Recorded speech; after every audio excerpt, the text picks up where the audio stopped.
जय Shri Ram friends, again welcome back to my channel concept Hunt.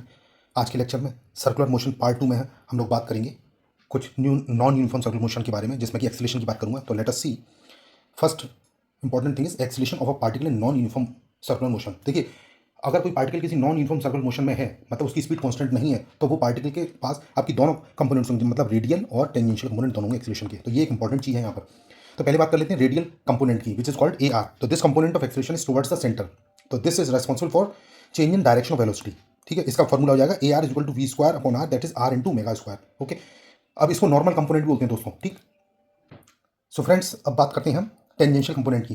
तो this is the component of acceleration in the direction of velocity, जिससे कि हमारी particle की speed में जो बदलाव आता है उसको ये शो करता है। तो अगर हम ए टी को कहते हैं component of the along v, तो इसको डी टी ऑफ वी कर लेते हैं। ओके, तो इसका मैग्नीट्यूड अगर मैं कैलकुलेट कर रहा हूँ तो d D T of mod we, which is nothing but A T. तो ए टी जो है बेसिकली चूंकि स्पीड में चेंज को बदला, स्पीड ऑफ की स्केलर क्वांटिटी होती है, इसलिए दोस्तों यहाँ पर हम ये मॉड वी हम कैलकुलेट कर रहे हैं। तो मॉड वी का डिफरेंशिएशन करेंगे तो d D T of omega into r हो गया। ओके, तो therefore we can say a T equal to alpha into sorry r into alpha.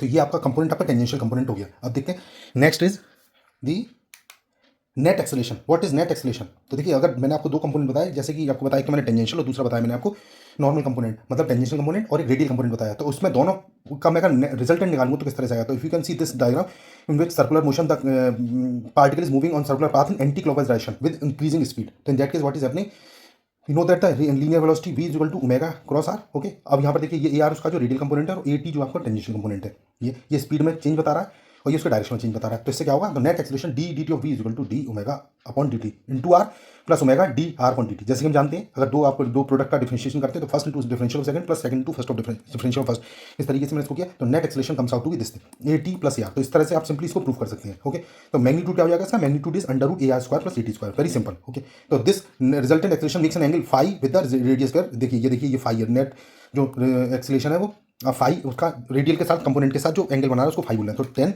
Phi equal to a t upon a r. इस तरीके से आप इसको फाइंड आउट कर सकते हैं टेन फाई को, उसके एंगल को। तो दोस्तों ये है आपका basically non uniform circular motion में एक्सेलरेशन के बारे में मैंने आपसे डिस्कस। इसमें दो चीज़ ध्यान रखने की कि अगर एक्सेलरेटेड सर्कुलर मोशन है तो d v upon d t ये जो होगा आपका पॉजिटिव होगा। ओके, और इसका मतलब ये होगा कि tangential acceleration of the particle is parallel to the velocity v, जैसे कि आप यहाँ देख सकते हैं।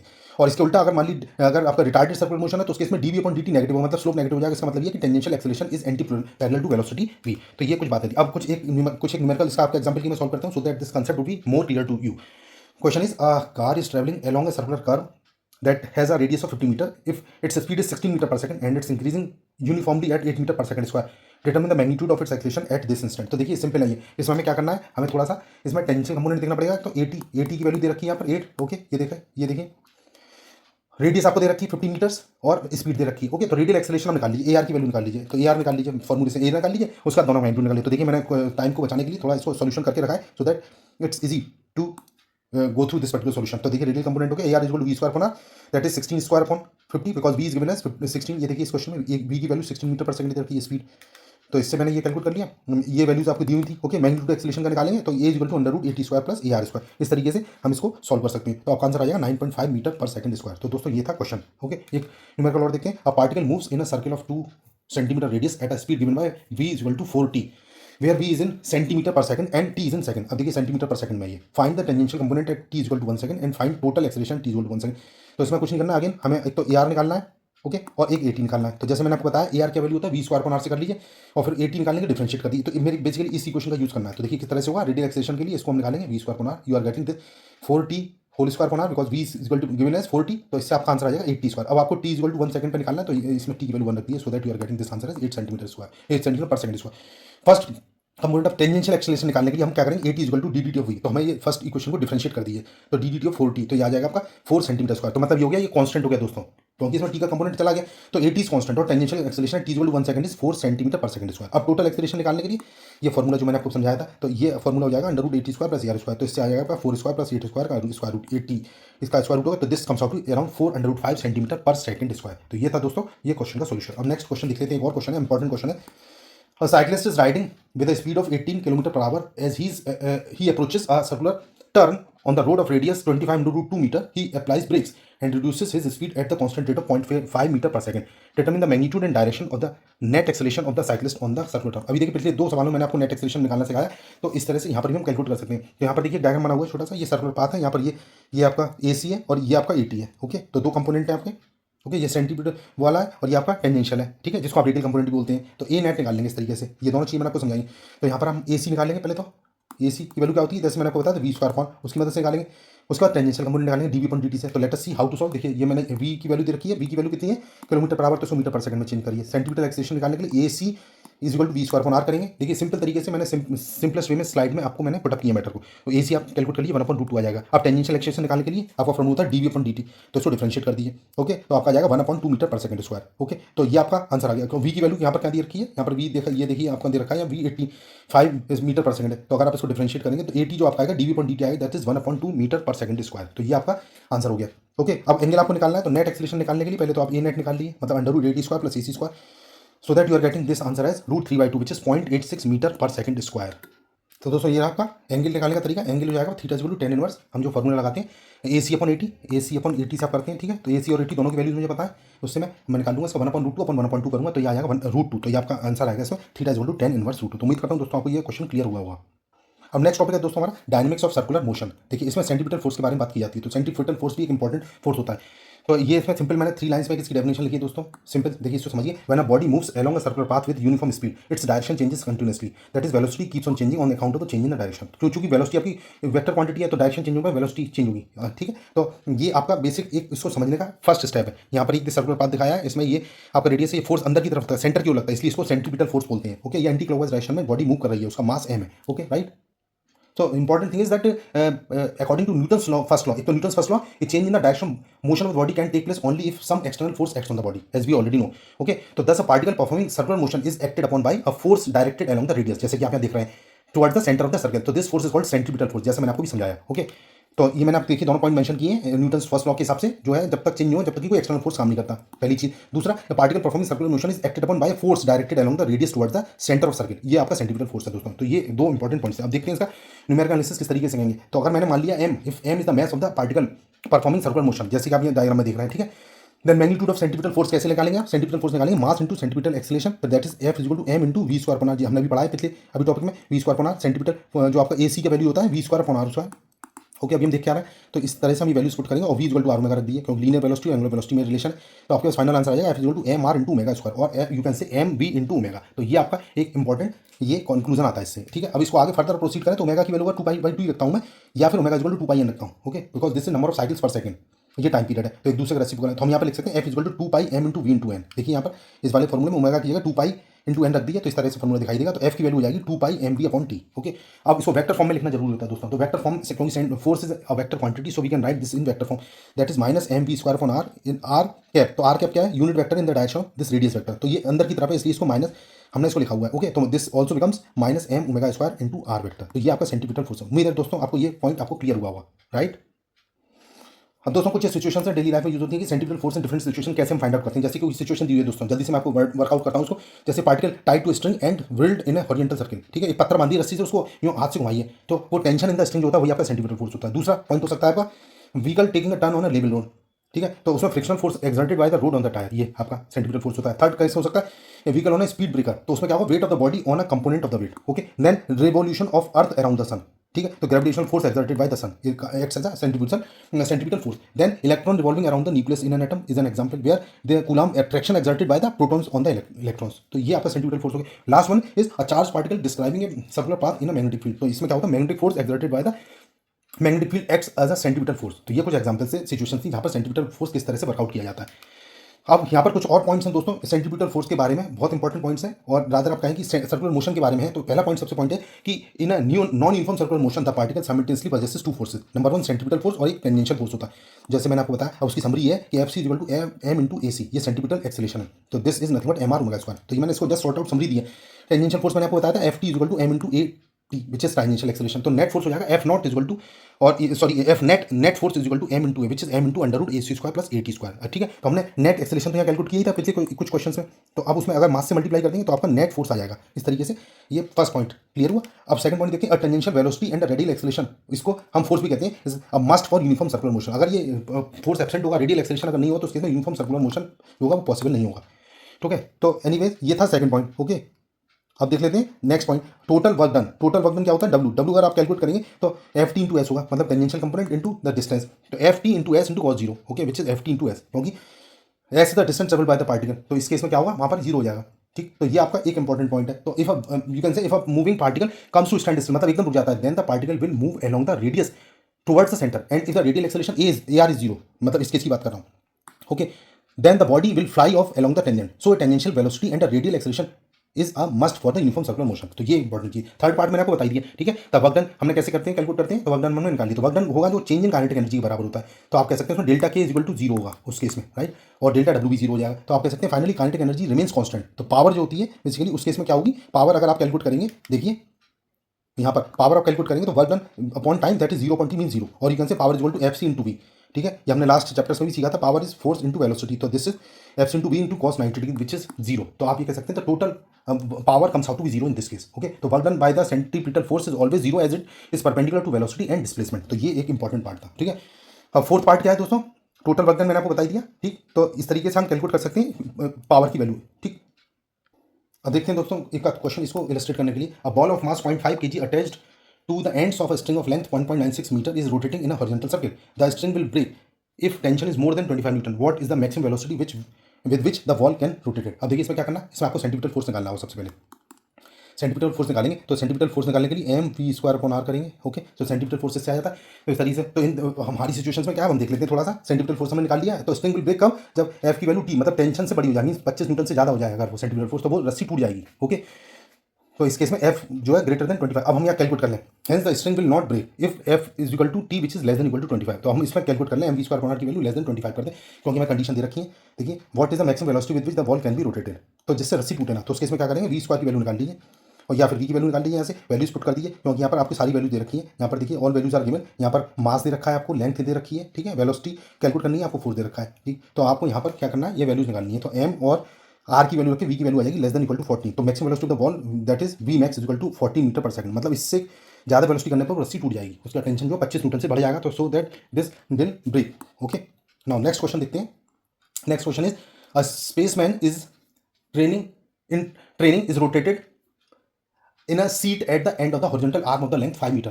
If he can withstand accelerations up to 9 gram, then what is the maximum number of revolutions per second permission. यहाँ पर जी की value 10 metre per second square के हिसाब से काम करना है इसको लेकर। ठीक है, तो इसमें कुछ नहीं करना है, इसमें आप करने के लिए आपको क्या करना है, सर्कुलर मोशन में तो जो आपका जरूरी जो सेंट्रीपिटल फोर्स होता है टू द स्पेसिमेन वो प्रोवाइड किया जाएगा effective weight of the spaceman, बस यहाँ पर स्पेसमैन के वेट से। तो यहाँ पर आप बस इसमें ये वाली इक्वेशन इंपॉर्टेंट है। ठीक है, तो M is into 9g okay is equal to M R omega square. तो M R into omega, omega की वैल्यू रखेंगे 2 पाई इंटू एम का होल स्क्वायर, अभी मैंने आपको समझाया था। ठीक है, रेवोल्यूशन पर सेकंड आपके हैं, तो 4 pi square into n square हो गया। तो एन की वैल्यू यहाँ से आ जाएगी under root 9g upon 4 pi square n r. यहाँ से इसको सॉल्व करेंगे, सारी वैल्यूज पुटअप कर दीजिए, तो आपके पास आंसर आ जाएगा करीब 0.675 रिवोल्यूशन पर सेकंड और हर्ट्ज में इसको कह सकते हैं। ओके, तो दोस्तों ये था आंसर आपका इस क्वेश्चन के लिए। अब नेक्स्ट क्वेश्चन देखते हैं। Next question is a string breaks under a load of 4.8 kg, a mass of 0.5 kg is attached to one end of the string 2 meter long and is rotated in a horizontal circle. Determine the number of revolutions per minute that the mass can make without breaking the string. अब देखिए यहाँ पर क्या क्या दिया हुआ है, एक तो आपको m दे रखा है। ठीक है, यहाँ पर m दे रखा है, r की वैल्यू दे रखी है, और यहाँ पर ये इसको और हमने क्या दे रखा है, यहाँ पर g की वैल्यू हम 9.8 ले रहे हैं। ओके, 9.8 की वैल्यू से कैलकुलेट करेंगे। ठीक है, तो यहाँ पर f निकाल लीजिए, तो f क्या हो जाएगा, f equal to m into G होता है। ओके, तो इस तरीके से आप इसको कैलकुलेट कर लीजिए। यहाँ पर देखिए ये m दे रखा है। ओके, तो यहाँ पर इसको सॉल्व करने के लिए क्या करेंगे, देखिए m r और g की मदद से हम निकाल लेंगे f। तो 4.8 किलोग्राम वेट को मतलब न्यूटन बदल लीजिए, 4.8 इंटू 9.8 न्यूटन। ठीक, इस तरह से आएगा। अब f का वैल्यू हम निकालेंगे सेंटीमीटर फोर्स जो होता है, f equal to M R omega square. तो एम आर इंटू ओमेगा की जगह 2 पाई एन का होल स्क्वायर कर दिए, तो n square. Finally you are getting the value of n, mean n comes out to 1.092 revolution. तो इसको आप उसमें कन्वर्ट कर लिए इंटीरियर वैल्यू में। तो चूंकि ये आरपीएस है, तो आरपीएम में बनाने के लिए उसको 60 से मल्टीप्लाई करेंगे। तो उम्मीद है दोस्तों आपको समझ आएगा। तो आंसर आएगा इसमें एन इक्वल टू 65.52 आरपीएम, और इसको आप इंटीरियर वैल्यू करेंगे तो 65 आरपीएम हो जाएगा। तो इस तरीके से क्वेश्चन आपका सॉल्व हो जाएगा। Okay, next question.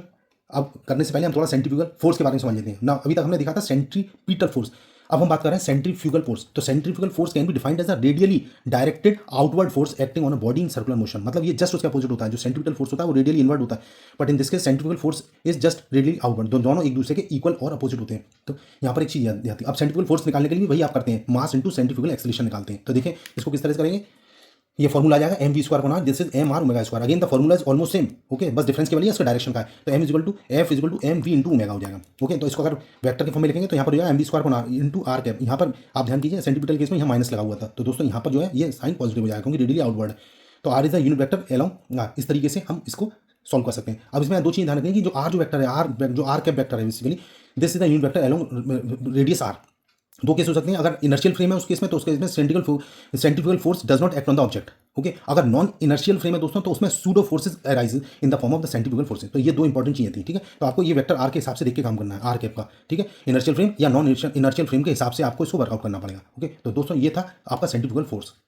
ये मैंने यहाँ लिख भी दिया है दोस्तों, देख लीजिए। Inertial frame the centrifugal force does not act on the object, और सेकंड पार्ट में नॉन इनर्शियल फ्रेम में जो होता है सूडो फोर्सेज राइज कर जाते हैं, बस उसको सेंट्रीफ्यूगल फोर्स को बनाने के लिए। ओके, क्योंकि फोर्स तो चाहिए, अगर आपकी सर्कुलर मोशन करनी है तो ये दोनों फोर्सेज चाहिए। ओके, अगर इनमें से कोई एक भी फोर्स एब्सेंट होगा तो आपकी जो सर्कुलर मोशन है वो इम्पॉसिबल हो जाएगी। ओके, अब नेक्स्ट देख लेते हैं एग्जाम्पल्स। अब कुछ एग्जाम्पल्स देखते हैं दोस्तों कि हमारी डेली लाइफ में जो एग्जाम्पल्स होते हैं ना, कि ऑब्टेनिंग सेंटीमीटर फोर्स कैसे मिलता है। जैसे मैंने कुछ एग्जाम्पल भी सिचुएशन अभी आपको दिखाया था, एक स्लाइड में सिचुएशन बताई थी। अब हम broadly we would discuss about these 4 example. Okay, अब इसमें से कुछ एक एग्जाम्पल, कुछ एग्जाम्पल्स और कुछ मैं यहाँ पे इस वीडियो में डिस्कस करूँगा, क्यों अदरवाइज वीडियो ज़्यादा लंबा ना हो, तो मैं कुछ सेकंड, थर्ड, फोर्थ ऑनवर्ड्स जो है नेक्स्ट वीडियो में डिस्कस करूँगा दोस्तों। तो इस वीडियो की लेंथ को ऑप्टिमम रखने के लिए अभी इस वीडियो में केवल मैं एग्जाम्पल 1 को ही डिस्कस करूँगा। इसके डिफरेंट वेरिएशन हैं, इसके 3 केसेस हैं और कुछ एग्जाम्पल डिस्कस करूँगा, so that the things would be more clear to you, और वीडियो भी लंबा नहीं होगा। तो दोस्तों देखते हैं इसका पहला वाला क्या, सर्कुलर टर्निंग ऑफ रोड्स। ठीक है, तो सबसे पहला जो एग्जांपल है हमारा सर्कुलर टर्निंग ऑफ रोड। तो इसमें कुछ बातें हैं दोस्तों, मैंने बिल्कुल सरल भाषा में यहाँ पे पॉइंट वाइज लिख दी है, सो दैट आपको ये समझने में आसानी होगी। तो पहला केस क्या है, तो देखिए जैसे कि हम जानते हैं, पहले मैं आपको बताता हूँ थोड़ा सा सर्कुलर टर्निंग ऑफ रोड का मतलब क्या है। तो it is most popular example of circular motion first of all. Okay, तो when vehicles go through turns they travel along a nearly circular arc, तो there must be some force which will produce the required centripetal acceleration. एक तो चीज। दूसरा, centripetal force is being provided by 3 ways. अब ये 3 तरीके से provide किया जाता है इस केस में, जब टर्निंग ऑफ रोड पर हम बात करते हैं। तो एक तो फ्रिक्शन के द्वारा, second is by banking of roads, मतलब रोड्स को थोड़ा झुका के बनाया जाता है, और तीसरा है friction and banking of road. दोनों केसेस को आप कंबाइन करके करते हैं, ठीक है। तो in practical the necessary centripetal force is provided by friction and banking of roads, मतलब ये ज्यादा जरूर, ये जनरली यूज होता है। ओके, नाउ अब हम उसमें कुछ इक्वेशन देखते हैं। we will try to write equations of motion in each of 3 cases separately and see what are the constraints in each case। अब देखते हैं, ठीक है। तो देखिए सबसे फर्स्ट एग्जांपल है, by friction means the motion of car on level end. ठीक, the necessary centripetal force to the car will be provided by force of friction F acting towards centre. देखिए आप यहाँ पे एक डायग्राम देखना है, इसमें ये व्हीकल है, ठीक है। इसका मैं थोड़ा सा एग्जांपल आपको बताता हूँ डिटेल में। तो समझने का दोस्तों ये कि suppose a car of mass m is moving with the speed v in a horizontal circular arc of radius r, जैसे आप ये देख रहे हैं। ओके, तो in this case the necessary centripetal force to the car will be provided by force of friction F acting towards the centre. अब देखिए इसमें कैसे करेंगे। रिक्वायर्ड सेंट्रीपिटल फोर्स हमारा होता है, हम जानते हैं कि F equal to mv square upon r, अभी हम पढ़ते हुए आ रहे हैं। और लिमिटिंग वैल्यू ऑफ फ्रिक्शन क्या होता है, mu into n, which n is basically normal reaction और म्यू क्या है, कोफिशिएंट ऑफ फ्रिक्शन है। तो यहाँ से f l is equal to आपका म्यू इनटू एन हो जाएगा, तो which is mu into m g, because n is equal to M g, weight है जो व्हीकल का वो एम इनटू जी के बराबर है, इतने ये जो आपका एन की वैल्यू है। तो therefore for a safe turn without sliding, मतलब बिना फिसले आप उसको कैसे टर्न लेंगे, तो उसमें m we square upon r should be less than equal to f l, मतलब वो फ्रिक्शनल फोर्स जो है उससे कम या उसके बराबर होना चाहिए। और you can say m v square upon r is less than equal to mu into m g. तो फाइनली आप कह सकते हैं कि म्यू की वैल्यू जो है वो greater than equal to we square upon are G के बराबर होनी चाहिए, मतलब ये coefficient of friction should be greater than equal to we square upon are G, और you can say V should be less than equal to under root mu are G. तो दोस्तों ये एक इंपॉर्टेंट कंक्लूजन है जिसके basis पे हम इस एनालिसिस को अपने वर्कआउट कर रहे हैं। ओके, अब यहाँ पर क्या है दोस्तों, यहाँ 2 सिचुएशंस आ सकती हैं। तो 2 सिचुएशंस क्या आ सकती हैं मैं आपको बताता हूँ। बेसिकली एक तो पहली सिचुएशन तो दोस्तों ये है कि if mu and r are known to us, the speed of the vehicle should not exceed under root mu are g. अगर मतलब कहने का मतलब म्यू आर अगर हमें पता है तो इसकी स्पीड आप वर्कआउट कर सकते हैं, भाई हमारी स्पीड इससे ज़्यादा नहीं होनी चाहिए। या फिर अगर हमें वी और आर नहीं पता है, v and r are not known, then the coefficient of friction हम उसका यूज करेंगे, तो वो कोफिशिएंट ऑफ फ्रिक्शन जो है v square upon R G से ज़्यादा होनी चाहिए। तो 2 इस तरह की सिचुएशंस में अपनी जो टर्निंग है उसको सेफ रख सकते हैं। Okay, and another important thing is that the maximum velocity for no skidding और slipping means this is we max, जैसे मैंने आपको बताया that is equal to under root mu into R G. तो दोस्तों ये तो है आपका, मैंने आपको बेसिक बताया फर्स्ट केस में। कौन सा केस था, ये वाला, by friction that is motion of a car on level road. तो इस तरीके से हम इसको काम कर सकते हैं। तो दोस्तों जैसे मैं आपको बताता हूँ, जैसे आपने देखा होगा कि कभी कार की स्पीड बहुत ज़्यादा तेज होती है, कार मुड़ते समय एकदम फिसलने लगती है, means with this radius of the circle increase, उससे क्या होती है, इंक्रीज हो जाती है, और the necessary centripetal force is reduced. तो उसमें क्या होता है, सेंट्रीपिटल फोर्स जो है वो रिड्यूस होता है, इसलिए वो कार फिसल जाती है, क्योंकि सेंट्रीपिटल फोर्स जो होता है वो रेडियस के रेसिप्रोकल होता है। ठीक है, तो ज़्यादा तेज स्पीड में गाड़ी अगर टर्न लेगी तो वहाँ पर वो स्किड कर जाएगी। तो ये आपका था फर्स्ट एग्जाम्पल। अब इसका एक क्वेश्चन देख लेते हैं दोस्तों। इसका क्वेश्चन करने के लिए हम देखिए हमने एक न्यूमेरिकल लिया है, उस न्यूमेरिकल में कह रहा है a cyclist speeding at 4.5 kilometre per hour on a level road takes a sharp circular turn of radius 3 meter without reducing the speed. The coefficient of static friction between the road and the tires is 0.1. Will the cyclist slip while taking the turn? Number 1 with the speed of 4.5 km per hour and second with the speed of 9 km per hour. तो अभी मैंने जैसे आपको समझाया उस हिसाब से follow अब मतलब आपको क्या करना है, basically frictional force provides in this case the necessary centripetal force. तो he will slip if the turn is too sharp, that is too small a radius, or if his speed is to learn, या तो turn बहुत sharp हो या फिर उसकी speed बहुत तेज हो, तो दोनों केस में फिसल जाएगा। तो हम इसमें कैसे करेंगे, आप इसकी वी मैक्स निकालिए, जैसे मैंने आपको देखिए बताया था, ये वी मैक्स की इस वैल्यू को मैं यूज करके यहाँ पर फाइंड आउट करूँगा। तो ये देखिए maximum speed for no slipping, ये वी मैक्स के फॉर्मूले से मैंने रख दी, इसमें 0.1 ये म्यू की वैल्यू दे रखी है, 3 रेडियस है और 9.8 जी की वैल्यू लेकर मैंने 1.72 मीटर पर सेकंड का वैल्यू कैलकुलेट कर लिया। अब फर्स्ट पार्ट में कह रहा है अगर वी 4.5 किलोमीटर पर घंटा है तो इसको पहले मीटर पर सेकंड बना लीजिए, 5/4 मीटर पर सेकंड हो गया। अब 1.25 मीटर पर सेकंड। अब हमें सेफ मतलब सेफ मतलब विदाउट स्लिपिंग जो है हमारी सेफ जो स्पीड क्या होनी चाहिए 1.72 मीटर पर सेकंड, और ये क्या है 1.2, तो जो उससे कम है इसलिए ये सेफ है, अगर वो इसमें स्लिप नहीं करेगा। ठीक है, सेकंड केस में अब उसकी जो स्पीड है वो 9 किलोमीटर पर आवर है, इसको बदलेंगे तो हो जाएगी 2.5 मीटर पर सेकंड, जो कि 1.72 मीटर पर सेकंड से ज़्यादा, तो सेकंड केस में वो स्लिप कर जाएगा। तो ये था दोस्तों एक एग्जांपल इस हमारे इलस्ट्रेशन को समझने के लिए। अब सेकंड केस है दोस्तों बाई बैंकिंग ऑफ रोड्स, मतलब रोड्स को थोड़ा झुका के, motion of car on bank road. अब इसमें क्या करते हैं, तो फ्रिक्शन मतलब देखिए हमेशा फ्रिक्शन जो है इस तरह का रिलायबल नहीं होता है सर्कुलर पाथ में, तो उस केस में क्या करते हैं, अगर हाई स्पीड और शार्प टर्न्स आर इन्वॉल्व हो जाए तो उस केस में आपका जो friction is not reliable. To avoid dependence on friction the roads are banked by an angle theta, थोड़ा सा झुका के बनाते हैं। देखिए आप देख सकते हैं यहाँ पर एट अ टर्न, तो यहाँ पर भी टर्न आता है, so that the outer part of the road is somewhat raised compare to the inner part, मतलब बाहरी हिस्सा जो रोड का थोड़ा सा ऊपर की ओर होगा, okay, compare to the inner part. इस तरीके से आप इसको समझ सकते हैं। तो यहाँ पर देखिए गाड़ी चल रही है, तो यहाँ पर थोड़ा सा इसमें ये स्लांटेड है, ये झुका हुआ है हिस्सा, ओके, यहाँ पर डिफरेंट रिएक्शन का ये इसका वेट है, ये नॉर्मल रिएक्शन है जो ये इस पर्टिकुलर इस सरफेस के नॉर्मल हुआ, ओके, ये एन कॉस थीटा हो गया क्योंकि एंगल थीटा, तो ये एंगल भी थीटा हुआ।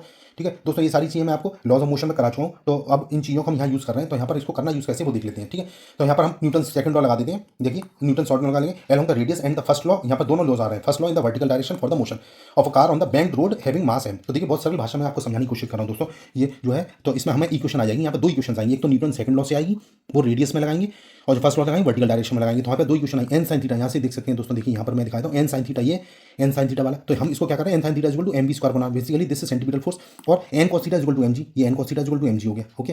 इन दोनों को इक्वल कर दी तो आपके पास दो इक्वेशन आएंगे, one is tan theta equal to we square upon are G, और you can say V equal to under root R G tan theta. तो इस तरीके से हम ये वी की एक्सप्रेशन फाइंड कर रहे हैं। अगर हमें थीटा पता हो, रेडियस पता हो और जी की वैल्यू तो पता ही होती है, तो इस तरह से हम वी जो है सेफ टर्निंग के लिए हम वी की वैल्यू यहाँ पर पता कर सकते हैं।